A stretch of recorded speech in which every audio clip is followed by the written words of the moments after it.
and welcome to DIY with Brittany. Today I'm going to show you about smoke alarms. So these things, really handy. They don't just tell you when you've burnt your toast, but also if your house is burning down. Pretty important. You can pick these up at most hardware stores, and it all comes with everything you need, including instructions. So if you don't know what you're doing, read these. I, however, have already read them, so we're just going to get into it. Okay, so your smoke detector, once you've got it out the packet, comes with a plate that you can attach to your roof or to your wall.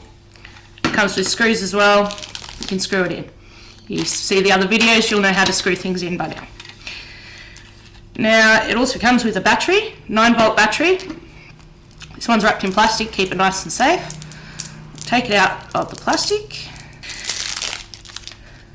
This in here, a little blue bit, that attaches to your battery, so you'll see this inside it.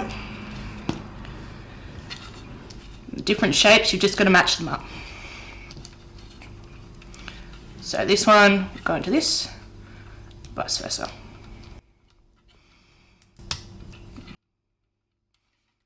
Back in there.